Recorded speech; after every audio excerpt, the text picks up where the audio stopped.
텐데요. 아주 간단한 핵심적인 요약들만 제가 2주 동안 걸쳐서 진행하도록 하겠습니다. 유다 왕가를 총 제가 7시대로 구별을 할 겁니다. 외우기 쉽게 7시대로 구별을 할 거고요. 첫 번째 1기는 통일왕국 시대입니다.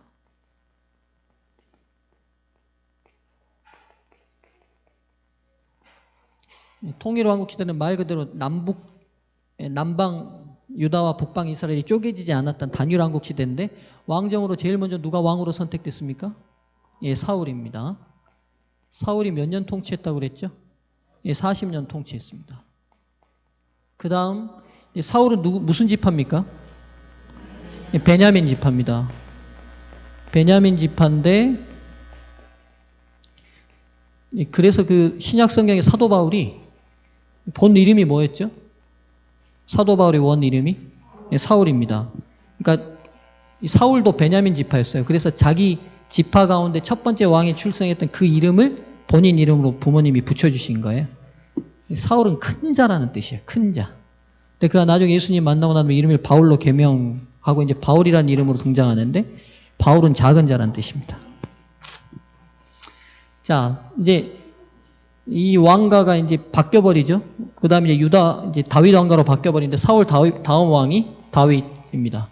다윗이 몇 년 통치하냐면 40년 통치하고, 이제 다윗의 아들이 솔로몬, 이 40년 통치합니다. 자, 여기가 1기입니다. 통일왕국, 그러니까 통일왕국으로 120년을 지냈어요. 자, 이제 유다 왕가를 2주 동안 배운다고 저랑 외울 겁니다. 시험 볼 겁니다.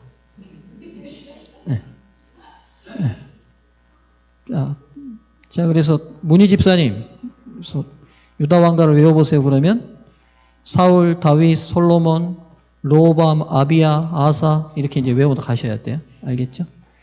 이거 다 외우신 분만 다음 해 집사 직분을 드리면 몇 명 안 남고 다 집사 떨어지겠죠? 그런 일은 절대로 없으니까 걱정하지 마십시오. 예.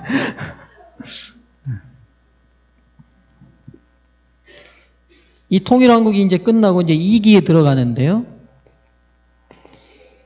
이제 제가 세 왕씩 끊어서 가르칠 건데요. 2기는요, 남북 전쟁기입니다. 이제 솔로몬이 죽고 난 다음에 솔로몬의 아들이 누굽니까? 르호보암입니다. 르호보암이 왕이 되자 각 지파의 지도자들이 와서 르호보암에게 뭘 요청하냐면, 당신 아버지 솔로몬이 우리에게 너무 많은 세금과 노역을 시키니 이걸 줄여주시면 변함없이 우리가 다윗 왕가를 섬기겠다고 얘기하죠. 그랬더니 이 르호보암이 어떻게 해요?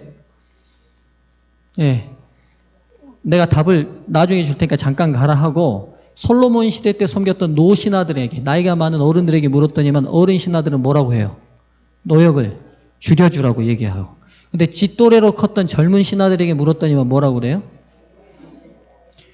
솔로몬이 했던 일들을 줄여주면 왕을 얕잡아 볼 수 있으니 강하게 나가라고 얘기를 하죠. 그래가지고 누구의 조언을 받아들입니까? 어린 젊은 사람들의 조언을 받아들였다가 나라가 어떻게 되죠? 두 쪽이 나면. 그러니까 10지파가 우리가 도대체 다윗 집안과 무슨 분깃이 있길래 너희를 섬기겠냐 하고 반란을 일으켜서 나라가 이제 쪼개져 버리죠.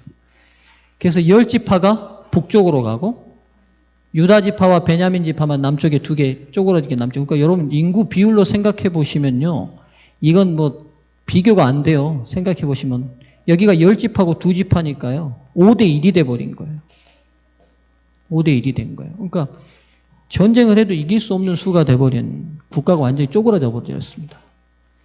이때 이제 북쪽의 왕으로 첫 왕이 누가 되냐면, 이름이 좀 비슷하죠? 여로보암입니다. 북방 이스라엘은 하지 않을 겁니다. 남방 유다 왕들만 외우시면 됩니다. 자, 이제 이 르호보암, 이 르호보암이 죽고 난 다음에 그 다음 왕이 아비야입니다. 아비야라고도 하고 아비얌이라고도 합니다. 아비야 다음 왕이 아사입니다. 이 세 왕들의 특징은 뭐냐면 북쪽하고 계속 전쟁하는 시기입니다. 전쟁이에요. 왜 전쟁했는지 알겠죠? 이제 자기 나라가, 이 르호보암은 본래 아버지 때는 자기 나라가 통째 다 했는데 열 지파가 반란 일으켜서 쪼개져 나갔으니까 다시 자기에게로 돌리고 싶어서 끊임없이 전쟁하던 시기입니다. 근데 몇 대에 걸쳐서 전쟁을 해요? 3대까지 걸쳐서 전쟁을 합니다. 성경을 좀 찾을게요. 대하 11장 1절.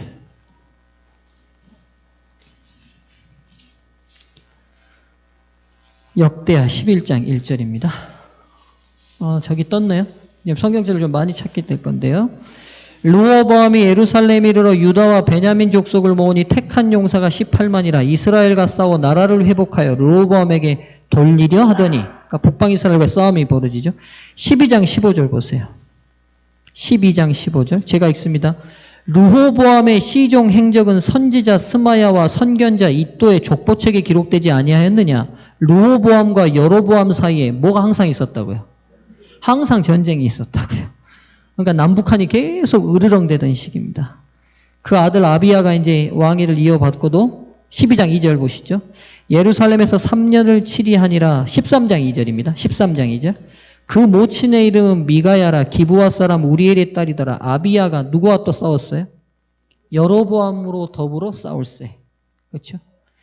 그 다음 아사 시대 때는 또 어땠는지 가볼까요? 16장 1절. 16장 1절. 아사왕 36년에 이스라엘 왕 바아사가 유다를 치러 올라와서 라마를 건축하여 사람을 유다왕 아사에게 왕래하지 못하게 하려 한지라. 그러니까 지금 남조와 북조로 쪼개지고 난 다음에 북방 이스라엘과 남방 유다가 계속 치고받고 싸우던 3대에 걸쳐서 치고받게 싸우던 시기가 이기입니다. 이기예요. 근데 여러분 이 시기에는 특별한 특징이 있어요. 어떤 특징이 있을 것 같습니까? 이 세 왕 시대에는. 일단은 북쪽하고 계속 싸우는 특징이 있어요. 또 어떤 특징이 있을까요? 이 시대의 특징이 있는데요. 어디로 가보시냐면 역대하 11장으로 가보시죠. 11장 13절부터 제가 보겠습니다.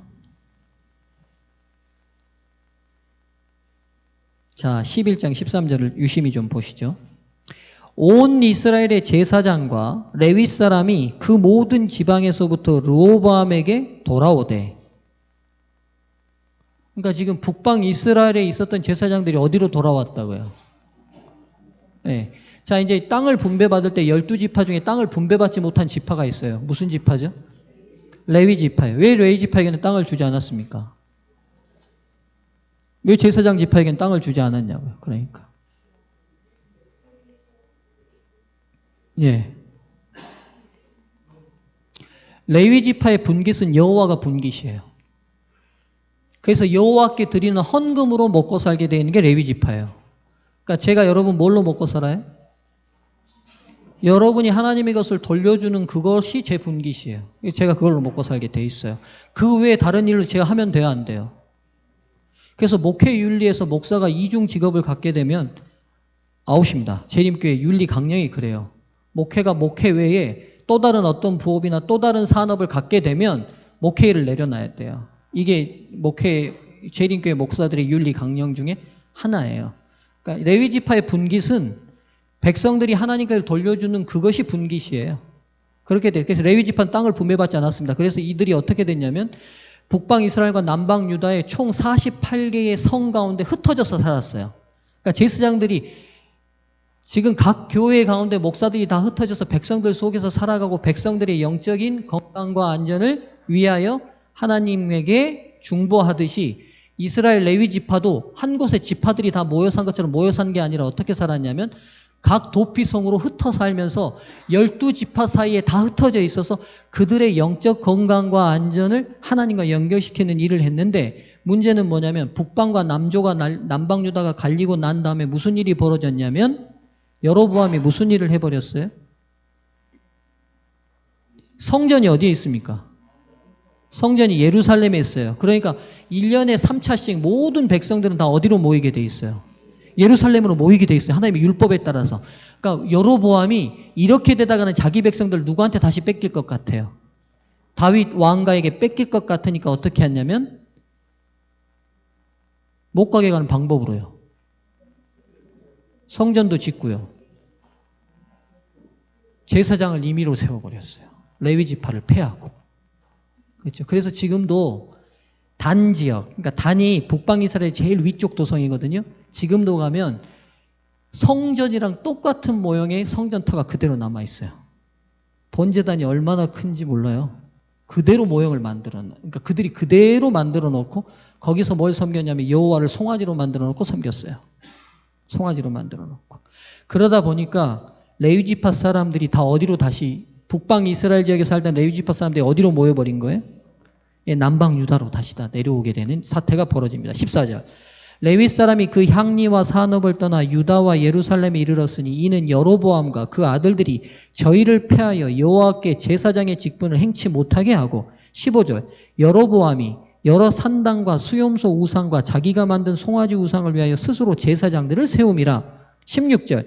이스라엘의 모든 지파 중에 마음을 오로지 하여 이스라엘 하나님 여호와를 구하는 자들이 레위 사람을 따라 예루살렘에 이르러 그 열조의 하나님 여호와께 제사하고자 한지라. 그러니까 무슨 일이 벌어졌냐면 이 남북조가 끊임없이 싸우는 이 시기에 북방 이스라엘의 하나님의 말씀 언약이 파기된 것을 가슴 아파했던 믿음이 있었던 백성들이 누구를 따라서 남쪽으로 다 이사를 내려와 버린 거예요? 예, 월남한 거예요, 다. 이 시대의 특징이에요, 이게. 백성들이 믿음이 있었던 북방 이스라엘의 민족들이 지파들 중에 믿음이 있었던 사람들이 하나님의 언약을 파기한 북방 이스라엘의 안타까움을 보고 그래도 성전 중심의 언약을 지켜나가는 이 백성들에게로 돌아오는 사태가 벌어집니다. 이 시기에. 17절. 그러므로 3년 동안 유다 나라를 도와 솔로몬의 아들 르호보암을 강성하게 하였으니 이는 무리가 3년을 다윗과 솔로몬의 길로 행하였음이더라. 지금 제가 아까쯤에 설명드릴 때 10지파가 나라를 이루고 2지파만 나라를 이뤘으니까 이 2지파가 약할 수밖에 없잖아요. 태생적으로. 그렇잖아요. 그런데도 이 지파가 북방 이스라엘보다 더 오래 남고 둘이 싸움을 해도 밀리지 않았던 이유를 아시겠죠? 믿음이 있었던 북방 이스라엘에 믿음이 있었던 백성들이 어디로 다 내려와서 어디를 도운 거예요? 남방 유다로 내려와서 남방 유다를 도운 거예요. 그리고 결정적으로 백성들을 하나님께 연결시키는 중요한 제사장들이 다 어디로 다 모인 거예요? 예. 역대기가 이걸 왜 기록하고 있냐면 수의 많고 적음이 우리의 정체성이 아니라 하나님과의 언약 관계를 신실히 하는 것이 우리의 정체성이라는 걸 우리에게 보여주고 싶은 것 같아요. 이 기록 자체가. 이런 기사가 또 나와요. 어디로 가시냐면요. 15장 9절 가보세요. 15장 9절.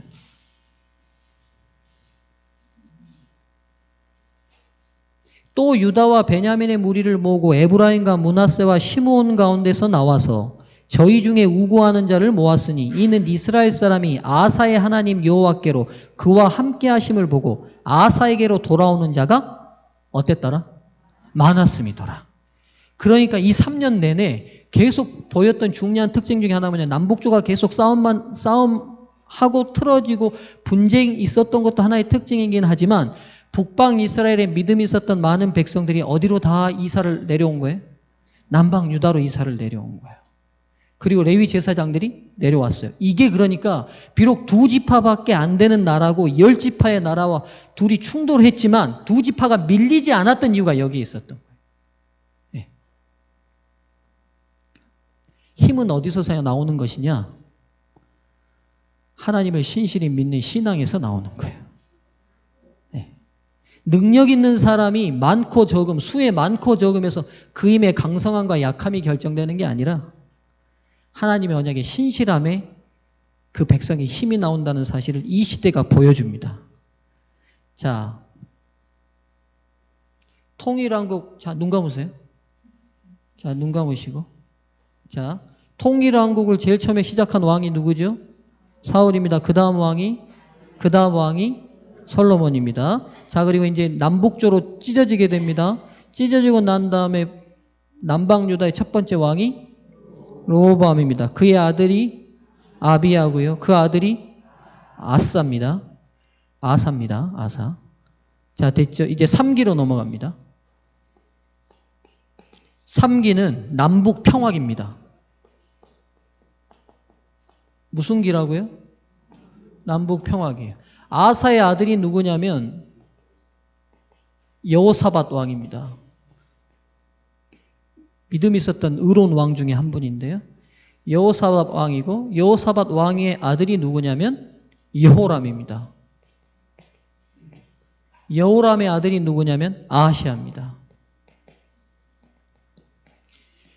요 세 왕의 시기는 남북이 화해 무드로 조성된 시기입니다. 이제 치고받고 싸우니까 서로 손해보는 게 많잖아요. 그러니까 싸우다가 나중에 서로 안 되겠으면 그 다음 사람들이 어떻게 하죠? 화해의 길을 모색하는 것처럼 이제 이 세 왕 시대 때 전쟁기가 끝나고 난 다음에 이 여호사밧 왕은 싸우면 되겠다 안 되겠다? 안 되겠다. 그러니까 이제 북쪽 왕조를 인정하고 우리가 서로 뭐 해야 되겠다? 화해하자. 그 화해의 의미로 무엇이 이루어지냐면 18장 1절로 가겠습니다.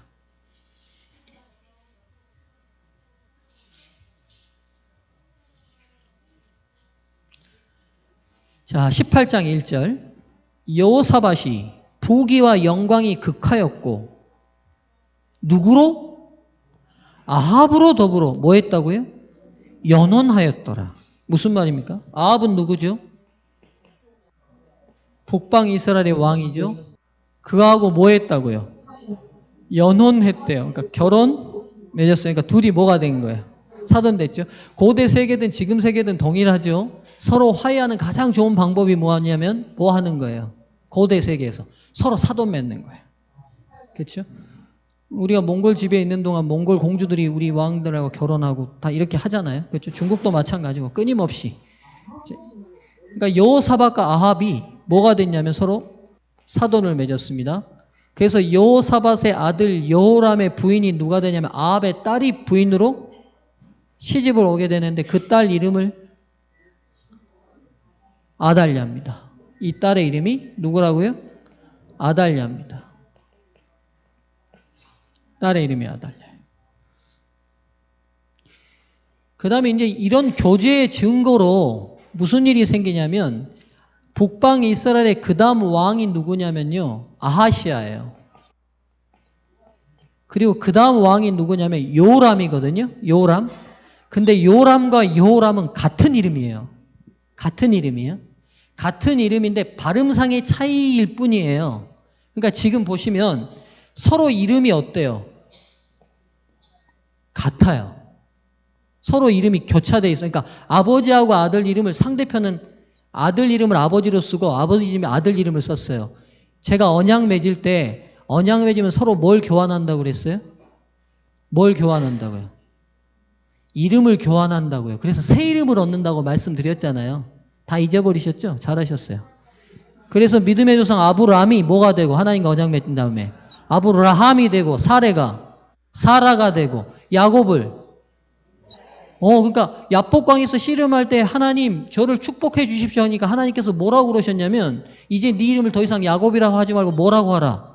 이스라엘이라 하라. 그러니까 이스라엘 야곱이 드디어 그 천사를 풀어줬어요. 잡았던 손을. 왜 그 이름 없고 풀어줬냐면 언약 맺었다는 가장 강력한 증거 중에 하나가 주어지는 증거가 뭐냐면 이름을 바꾸고 교환하는 거예요. 그래서 새 이름을 얻어요. 그러니까 우리 하늘나라 가면 뭐 얻는다고 그래요? 하늘나라 계시록에 보면 우리의 이름이 어디 기록되어 있다? 흰 돌에 새 이름을 얻겠다 기록되어 있잖아요. 그게 뭐냐? 언약적 의미예요. 네. 전혀 새로운 듯한 표정으로 저를 보시니까 감사합니다. 네. 제가 더 열정적으로 가르쳐야 되겠다는 명분을 오늘 또 제가 얻게 되네요. 자, 그러니까 지금 이 세 왕 3대 시대 때는 북방 이스라엘과 남방 유다가 이렇게 이름을 교환하고 서로 사돈을 맺을 만큼 무슨 관계로 들어간 거예요? 예, 언약 관계로 굳게 들어갔으니까 완전한 평화 시기가 도래된 거예요. 그러니까 이 세 시기를 보면요, 무슨 일이 벌어지냐면 북방 이스라엘의 적을 위하여 남방 유다가 같이 출격해서 함께 합동으로 전쟁도 하는 일들이 계속 벌어져요. 근데 여기서 문제가 있어요. 아합과 이렇게 결혼한 것에 대해서 하나님께서 어떻게 생각하시는지 볼게요. 19장 2절로 가보세요. 19장 2절.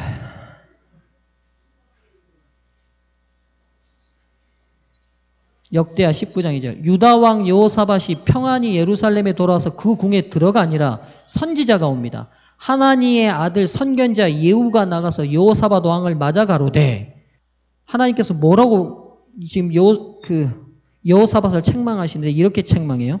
왕이 악한 자를 돕고 여호와를 미워하는 자를 사랑하는 것이 가니까. 누구를 얘기하는 거예요? 아합이에요. 아합의 부인이 누굽니까? 이세벨이요. 지금 막 머리가 좀 복잡하신 분들이 있죠? 예. 네. 괜찮아요. 그래도 자꾸 들으셔야 돼요. 안 들으시면 여러분 남북 왕조 역사가 이렇게 성경에 왜 기록되어 있겠어요? 다 우리 구속과 관계돼 있으니까 기록되어 있는 거예요. 그러니까 아셔야 돼요. 아셔야 되니까. 이 이세벨이 어디 여자야죠? 시돈 왕의 딸인데, 시돈은 그 당시에 어떤 곳이냐면 각종 우상 숭배의 생산지예요. 그래서 이 이세벨은 북방 이스라엘에 시집 올 때 뭘 가지고 혼수에다가 뭘 챙겨서 왔냐면 바알과 아세라 선지자 850명을 챙겨서 왔어요. 그러니까 본인만 우상 숭배하겠다는 거예요. 본인이 시집간 그 나라도 다 우상 숭배에 빠뜨리겠다는 거예요. 예, 이 이세벨의 아합 시대 때 이세벨의 영향으로 북방 이스라엘은 우상 숭배를 망할 때까지 벗어나지 못합니다. 제가 이거 설교 한번 했는데 기억 새로우시죠? 예, 감사합니다. 예, 이 여자들이 훨씬 집요하고 철저하고 무서워요. 그래서 여성들의 믿음이 중요한 거예요. 여성들의 믿음이. 제가 사무엘 설교 지난주에 했는데 그 사무엘은 누가 만들었어요? 어머니 한나가 만든 거예요.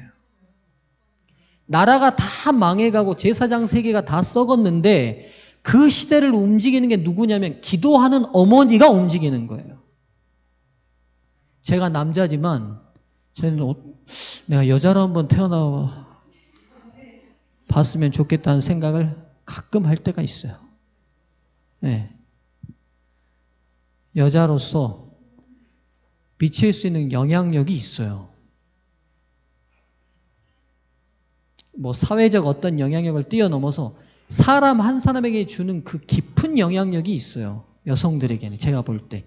오늘 저도 누가 만들었을까요? 저희 어머니예요. 틀림없어요. 우리 아버지는 제 몸만 만든 것 같아요. 제가 보니까. 그리고 돈만 되셔서 공부만 가르쳐 주신 것 같고 제 정신, 제 사상, 제 철학, 제 모든 스타일은 다 누가 만들었냐면 저희 어머니가 만들었어요.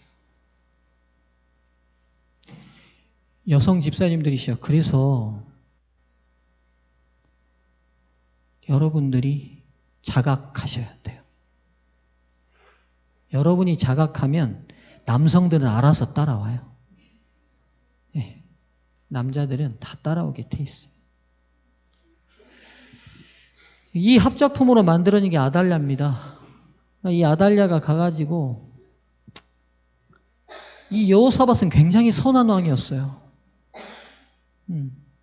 근데 이 두 아들과 손자는 어땠는지 성경에 어떻게 기록하고 있는지 볼게요.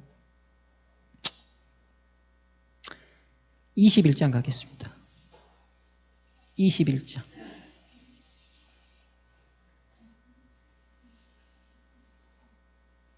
4절. 여호람이 그 부친의 위에 올라 세력을 얻은 후에 그 모든 아우와 이스라엘 방백 중 몇 사람을 칼로 죽였더라. 그러니까 여호사밧 아들 여호람이 왕이 된 다음에 했던 첫 번째 일이 뭐냐면 누구를 다 죽인 거예요? 동생들을 다 죽인 거예요. 이놈이 그러니까 나쁜 놈이죠. 그리고 방백들을 죽이는데 이 방백들은 누굴까요? 이 방백은 지도자들인데 하나님 말씀에 충성되고 신실했던 방백들을 죽인 거예요. 골라서. 그 다음 그가 어떻게 하는지 보죠. 6절. 저가 이스라엘 왕들의 길로 행하여 아합의 집과 같이 하였으니 이는 아합의 딸이 그 아내가 되었음이라. 저가 여호와 보시기에 뭐를 행하였으나? 악을 행하였으나. 얘는 지금 남방 유다 왕이에요? 북방 이스라엘 왕이에요? 남방 유다 왕인데 성경이 뭐라고 그렇게 하면 얘는 누구 길로 따랐대요? 북방 이스라엘 누구의 길로 따랐대요? 아합의 길로 따랐대요. 그러니까 누구 따라간 하면 장인 따라간 거예요. 마누라가 좋으면 처갓집 말뚝보고도 잘한다더니만 아달랴가 그렇게 좋았나 봐요. 그러니까 지금 성경이 참 무서운 평가를 하는데 얘는 정체성도 없는 거예요. 지가 남방 유다 왕인데 어느 왕을 그대로 따라한 거예요? 북방 이스라엘 왕을 그대로 딱 행한 거예요.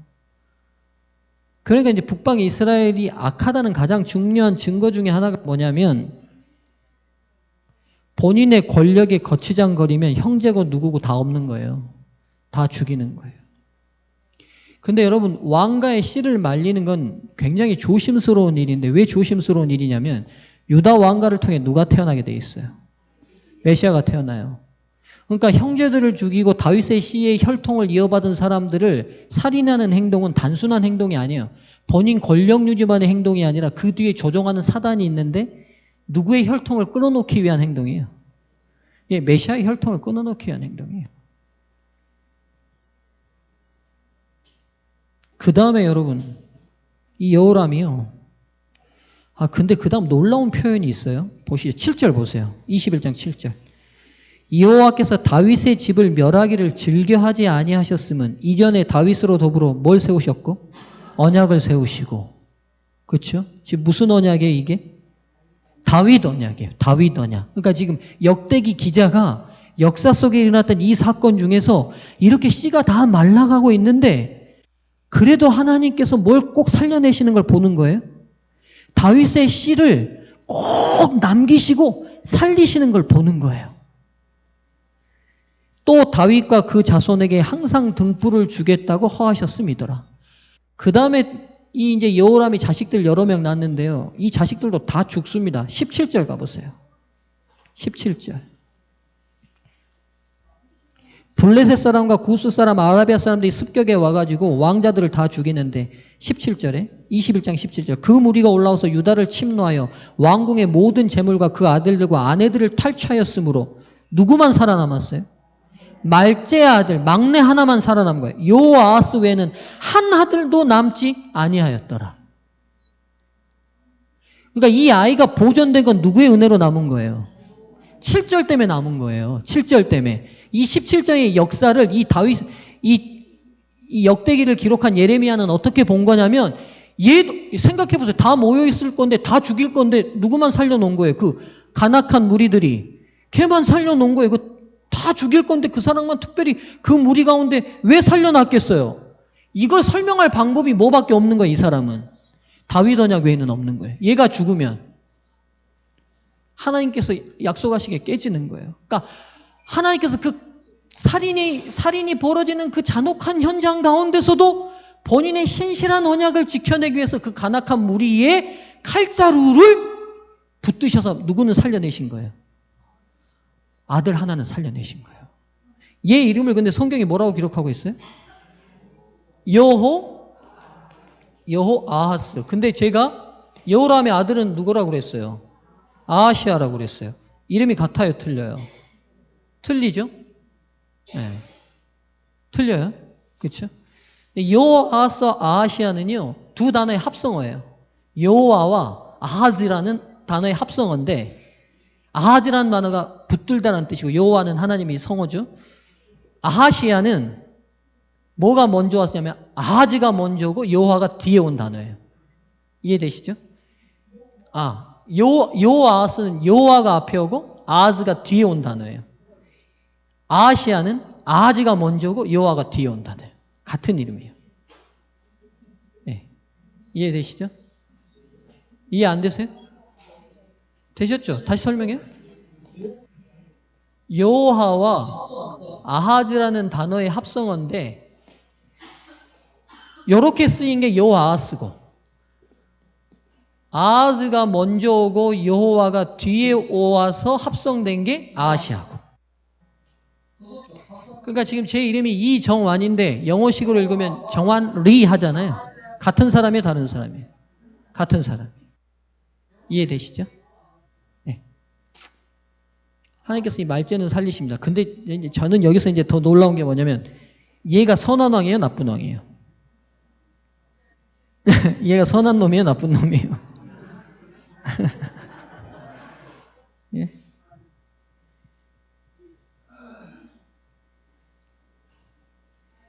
이 아하시아도 똑같이 나쁜 왕이거든요. 22장 4절 보세요. 22장 3절부터 볼게요. 22장 3절. 아하시아도 드디어 이제 여호람을 이어서 아하시아가 왕이 됩니다. 아하시아도 아합의 집 길로 행하였으니 이는 그 모친이 꾀어 악을 행하게 하였습니다. 그 부친이 죽은 후에 저가 패망케 하는 아합의 집 교도를 쫓아 여호와 보시기에 아합의 집 같이 뭘 행하였어요? 악을 행하였더라. 얘 살려줘봤자 어떻게 될 거예요? 하나님 숭배 안 하고 우상 숭배하고 나쁜 행동만 할 거예요. 그런데도 하나님께서 뭐 하세요? 살리셔요. 왜요? 왜요? 맞습니다. 언약에 신실하신 분이기 때문이에요. 살려놔봤자 도움 전혀 안 되는 인간인데도 목숨 붙어서 살아있으라는 거예요. 한 가지의 그 이유는 하나님이 당신이 하신 약속에 신실하시기 위해서. 사랑이죠, 사랑. 네. 이 남북 평화기에는 어떤 특징이 있냐면 이 시대적으로 보시면요. 지금 제가 쭉 읽었는데 여호사밧이 누구와 사돈을 맺습니까? 아합과 사돈을 맺어요. 근데 하나님께서 이걸 책망하셨어요. 그 사람과 교제하라, 교제하지 말아라. 너 어떻게 하나님이 기뻐하시지 않는 사람과 교제하냐. 근데 여호사밧이 뭘 했어요? 교제를 했어요. 왜요? 평화를 위해서요. 했어요. 근데 본인 당대에는 본인은 하나님께 신실했기 때문에 아합의 영향을 받지 않았는데 이 교제의 결과물이 본인 당대에는 안 나타났지만 그 다음 세대는 어떻게 나타났어요? 여호람이 타락하고 그의 손자 아하시아까지 타락하는 지경까지 갔어요. 여기서 멈추면 다행인데 멈추지 않습니다. 이제 무슨 일이 벌어지냐? 아하시아가 전쟁에 나가서 죽습니다. 22장 10절 보세요. 그 뒤에 그의 어머니 아달랴가 무슨 짓을 하는지 보시죠. 22장 10절. 아하시아의 모친 아달랴가 그 아들의 죽은 것을 보고 일어나 유다 집의 왕의 씨를 진멸하였으나 왕의 딸 여호사밧이 아하시아의 아들 요아스를 왕자들의 죽임을 당하는 중에서도 도적하여 내고 저와 그 유모를 침실에 숨겨 아달랴를 피하게 한 고로 아달랴가 저를 죽이지 못하였더라. 여호사밧은 여호람 왕의 딸이요 아하시아의 누이요 제사장 여호야다의 아내더라. 무슨 일이 벌어지냐면 아하시아가 죽었다는 소리를 듣고 난 다음에 이 아달랴 어머니인 태우가 무슨 일을 벌이냐면 아하시아의 자식들을 다 죽여버려요. 맞아요. 친손자들을 다 죽인 거예요. 다 죽였어요. 근데 이 죽이는 틈에서 또 누가 등장해서 한 아이를 빼내요? 아하시아의 아들 요아스를 그의 고모 여호사밧 여호세바라고도 합니다. 여호세바이 그의 남편 여호야다와 함께 몰래 빼돌려서 성전에 숨겨서 키웁니다. 그래서 유다 역사 가운데 여왕이 한 명 딱 등장하는데 아달랴가 6년을 여왕으로 통치합니다.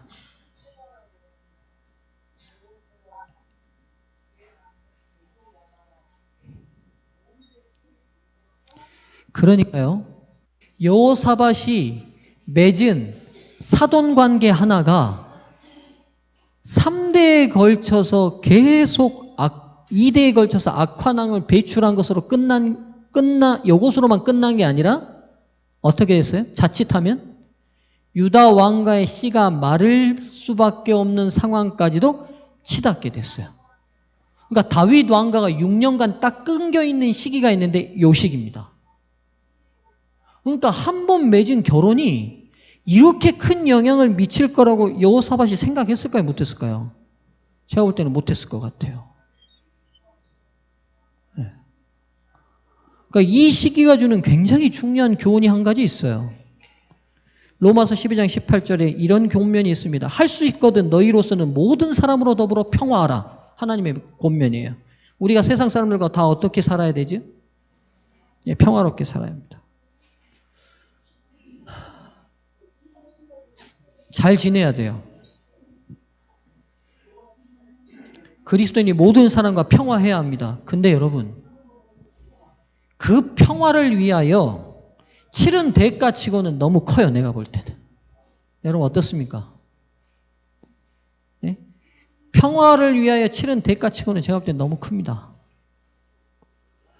그래서 여러분 제가 볼 때는 그리스도인의 교제와 평화는요. 뭐가 좀 전제돼야 되는 것 같아요.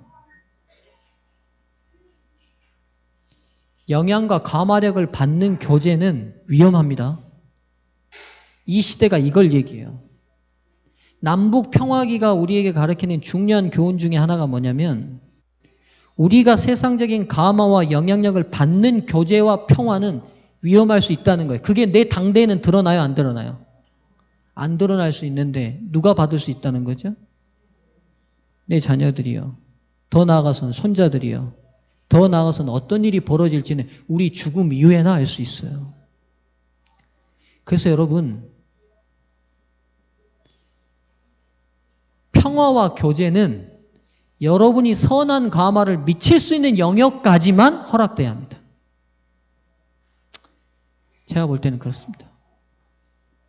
여러분의 선한 감화력이 미치는 교제 속에서 평화가 이루어지는 게 그리스도인의 평화여야 하는 것 같습니다. 네.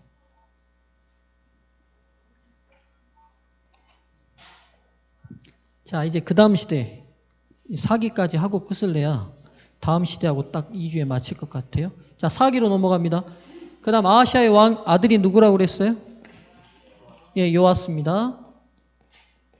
요아스가 드디어 훌륭한 고모부 여호야다와 훌륭한 고모 여호세바 덕에 왕위를 7살이 됐을 때 반정을 통하여 다시 다윗 왕가가 들어서게 됩니다.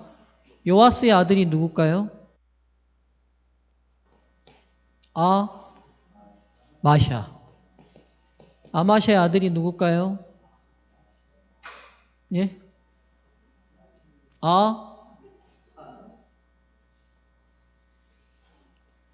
아가 많죠. 예? 아사랴라고도 하고 우시야라고도 합니다.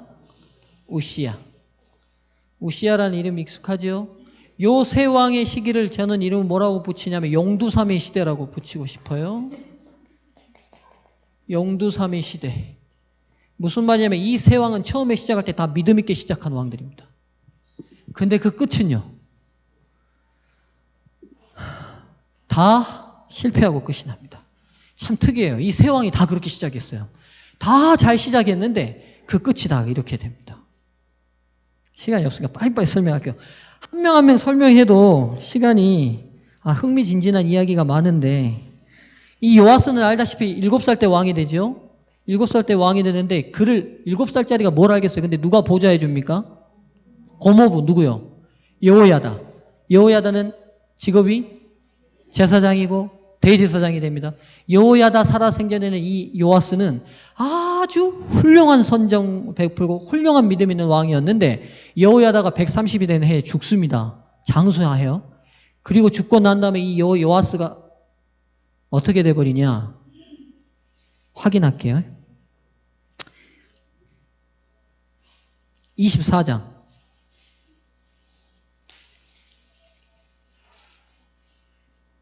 2절. 역대하 24장 2절. 제사장 여호야다가 세상에 사는 모든 날에 요아스가 여호와 보시기에 어떻게 행하였으며 정직히 행하였습니까? 누구 살아있을 때는? 여호야다 살아있는 동안에는 정직히 행했어요. 근데 그 다음 17절.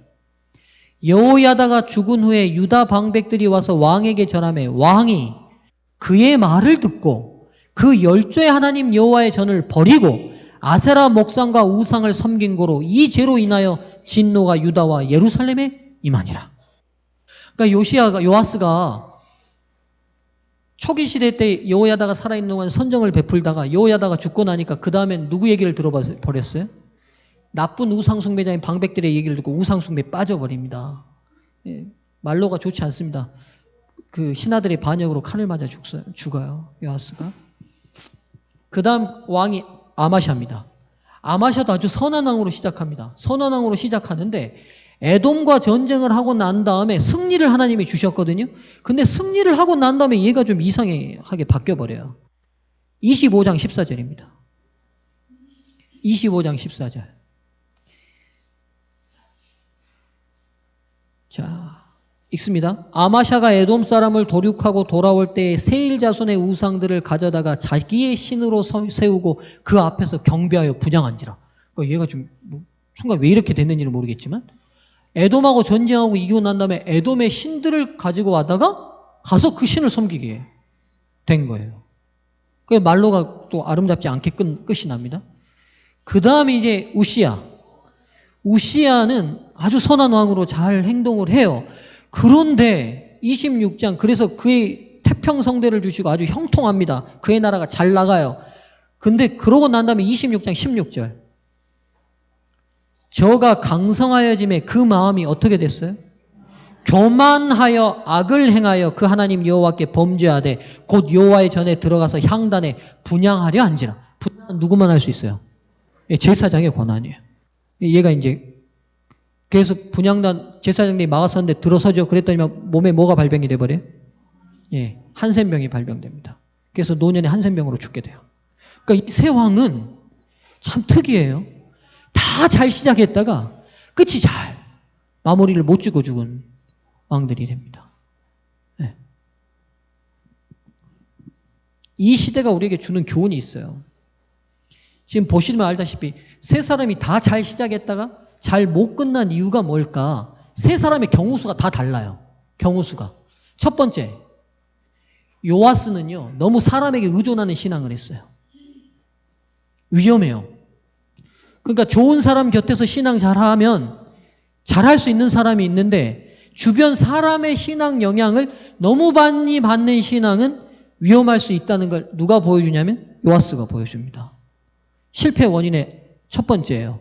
사람에게 너무 많은 영향을 받는 신앙을 했어요.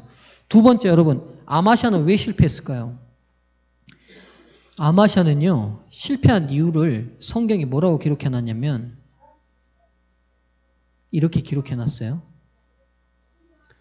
자, 역대하 25장 2절 보시죠. 역대하 25장 2절. 예. 아마샤가 여호와 보시기에 정직히 행하기는 하였으나 그 다음요. 온전한 마음으로 행치 아니하였더라. 여러분 그럼 정직한 마음으로 행한 게 뭐고 온전치 않은 마음으로 행하지 않은 건 뭐예요? 이거 좀 애매하죠? 보통 선한 왕들을 성경이 뭐라고 표현하냐면 그가 여호와 앞에 정직히 행하였다고 돼 있어요. 근데 이 왕은 특이하게 지금 역대기 기자가 기술해 놨는데 정직히는 행하였으나 온전한 마음은 아니었대요. 뭐예요 이건? 어떤 마음이에요 이건? 이게 뭔지 모를 때는 여러분이 해석하려고 그러지 말고 역대기는 또 다른 기자가 기록해놓은 또 다른 기록이 있어요. 열왕기 하를 보면 돼요.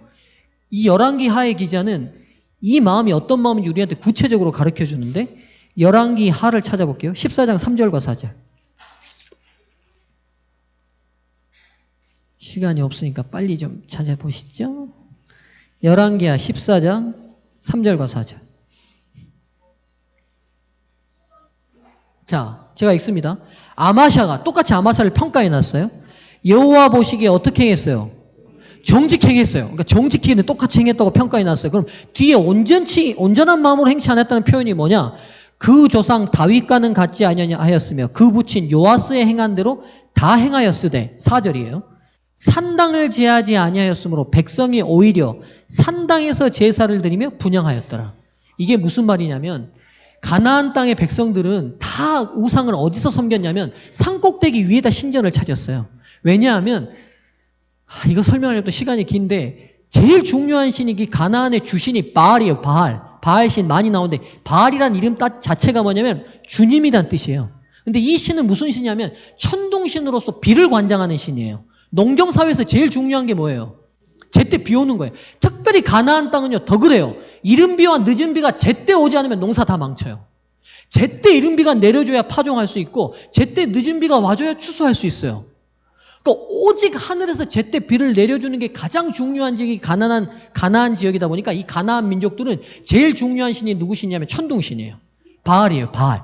근데 이 바알의 부인이 있는데 누구냐면 아세라예요. 성경에서 아세라 나오죠. 근데 이 바알과 아세라가 언제 비를 내리냐면 두 부부가 합방할 때 비를 내려요. 합방할 때. 그럼 가뭄이 든다는 말은 이 두 부부가 지금 각방을 쓰고 있다는 말이에요. 각방을 쓰고 있어요. 그러니까 이들이 빨리 합방을 시키려다 보니까 어떻게 하냐면 높은 신전 산 꼭대기 위에다가 여자 사제들이 있고 남자들이 술과 음식을 준비해 가지고 제사 지내면서 술 취해 가지고 여자 사제들과 혼음을 행하는 것을 하다 보여줘요. 그래서 바알과 아세라여 우리가 이렇게 하는 것처럼 빨리 합방하셔서 비를 내리소서 하는 거예요. 그들이 왜 멸망받는지 알겠죠? 이게 종교예요. 이게 가나안 종교예요. 여기서 멈추는 게 아니라 자식도 제물로 드리고 이게 가나안 종교라고요. 여호와께서 가나안을 누구도 남기지 말고 다 죽이라고 명령한 이유가 있어요. 심판이 도래한 거예요. 그 땅에. 아브라함이 400년 전에 들어가서 여호와를 믿는 종교로 그들을 개화시키고 변화시키고 인간답게 사람답게 만들어 놓으려고 애를 많이 썼지만 그들이 끝내 거부한 거예요. 그러니까 출애굽하면서 하나님께서 가나안 정복할 때 아무것도 취하지 말고 다 죽이라고 한 이유는 뭐냐면 땅 뺏으려고 그런 거 아니에요. 가나안 땅에 심판이 임한 거예요. 소돔과 고모라처럼. 그들이 그런 신을 섬긴 거예요. 이게 바알과 아세라예요. 근데 하나님 나라가 이미 섰는데도 불구하고 아직도 뭐가 존재하고 있는 거예요?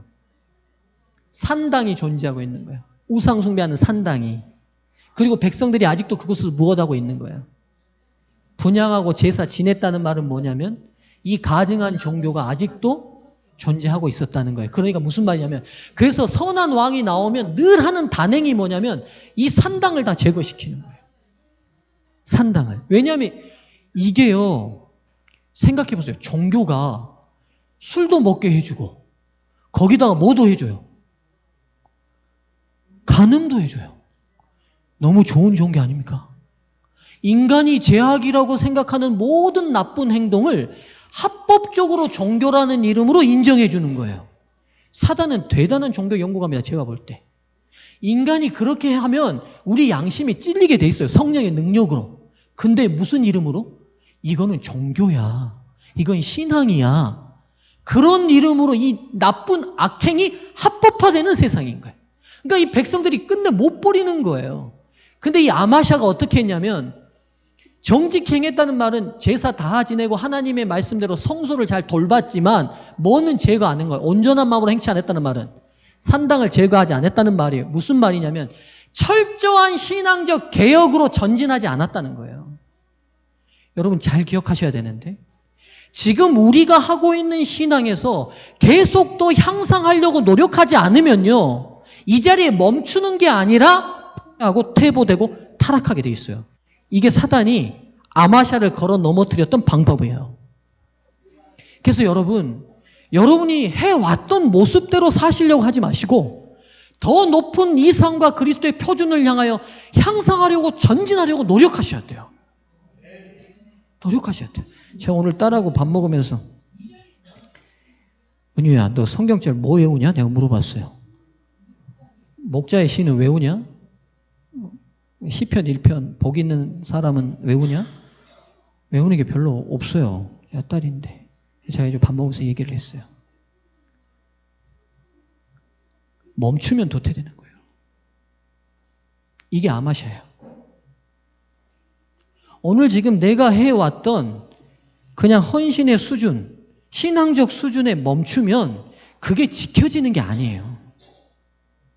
그래서 끊임없는 향상을 향하여 도전하는 신앙이 되실 필요가 있어요.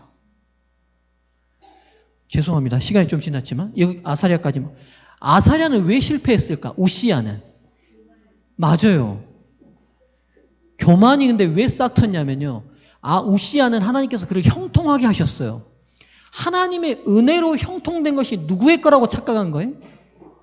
자신의 거라고 착각하는 순간 교만이 들어와요. 이게 사람이 용두삼위형의 신앙인이 되는 세 번째 유형인 것 같아요. 그러니까 이 시대가 주는 세 가지 교훈들을 정리해 볼게요. 용두삼위의 시대가 될 수밖에 없었던 첫 번째 요아스는요, 사람에게 너무 의존하는 신앙이었어요. 아마샤는요, 향상 없는 신앙에 머물렀던 거예요. 향상 없는 신앙. 아사랴는요, 잘 나가는 것이 자기 것이냐? 교만한 거예요. 이게 사기, 용두삼위 시대입니다. 자, 정리하겠습니다. 자, 남방유다의 첫 번째 왕, 분열한 국기 첫 번째 왕 누굽니까? 누구요? 크게요. 크게 해야 외워져요, 여러분. 이날 평생 20년, 30년 교회 다니는데 르호보암이 누군지, 아비야가 누군지, 아사가 누군지, 여호사밧이 누군지 이런 것도 모르고 우리가 교회 다니면 되겠어요? 나 진짜 답답하네. 재림교인이 다른 장감교회하고 다른 게 뭐예요? 우리가 좀 다른 게 뭡니까? 성경 더 하는 게 우리가 다른 거 아니에요? 우리가 성경을 또 아는 거, 더 사랑하는 게, 성경 말씀을 더 각별히 사랑하는 게. 예전에 재림교회는요, 물론 좋은 건 아니지만 중고등학생들도 장로교회 목사님 만나서 성경 토론을 두려워하지 않아요. 제가 중학교 때인데 여호와 증인들이 우리 집 오면 난 들어오라고 그랬어요. 들어오라고 그래요. 성경 놓고 막 얘기해요. 우리 누나가 네가 뭘 한다고 여호와 증인들을 불러서 그러냐 그러는데 기분 나쁘더라고. 쟤 왜 몰라요? 내가 안식교인인데. 내가 한글 읽을 줄 아는데. 성경 아는데 왜 몰라요? 펴서 읽으면 다 되죠. 그래가지고 이제 여호와 증인들이 나중엔 막 히브리어 성경 막 넣고 막 히브리어 성경 펴면 그 사람들 쪽 못 씁니다. 거기까지는 그들이 거기 안 들어가요. 그러니까 여러분 몰라도 괜찮아요. 히브리 성경 하나 다 사오세요. 내가 몇 절만 밑줄 쳐줄 테니까 그것만 딱 펴는 순간 그 사람들이 아무 얘기 못해요. 아무 얘기 못해요, 여러분. 원어로 딱 들어가는 순간 딱 거기서 딱 막혀요, 막. 그 사람들이 뭐 많이 할 것 같은데 아는 부분만 아는 거예요. 아는 부분만. 이러다가 너무 늦겠네요. 자, 르호보암 아들 누구죠? 그 다음 왕 아비야입니다. 자, 누구요? 아비야. 그 다음요? 아사. 예. 그 다음요? 여호사밧. 그 다음요? 여호람. 그 다음요? 아시아. 그 다음요? 예. 요아스. 그 다음? 예. 아마샤. 그 다음요? 우시야. 아사랴라고 하는 우시야. 아시겠죠? 숙제요. 전도회가 마치고 금요일 저녁에 4기까지 이 왕들을 암송해서 오시면 좋겠습니다. 자, 기도하고 마치겠습니다. 은혜롭고 자비로우신 하나님, 사랑하는 우리 서중한 교회 성도들, 한 주 동안 세상 속에서 하나님 자녀로 살려고 몸부림치며 힘들고 어려운 시간들이 있었을 것입니다. 그러나 주님 33년 반 동안 이 땅에서 하루도 편한 날 없으셨다는 거 저희가 다 압니다. 그러면서도 구원을 이루셨습니다. 우리가 예수님 따르기를 원하는 제자들입니다. 주님 발자취 따라 때론 세상이 힘들고 버겁다 할지라도 우리 주님 십자가 바라보며 승리해 내는 저희 모두가 되도록 성령으로 말씀으로 저희들에게 세임과 능력을 부어 주시옵소서. 혹시 마음에 부담과 해결되지 않은 문제가 있는 성도들이 있거든 하나님 기도할 때에 들으시고 언약의 신실하신 하나님이 지금도 변함없이 살아계셔서 우리를 붙들고 계신다는 믿음으로 우리가 이겨내게 도와주시옵소서. 복된 안식일 밝은 아침 감사와 찬양으로 모이게 도와주시기를 바라오며 예수 그리스도의 이름으로 기도드리옵나이다. 아멘.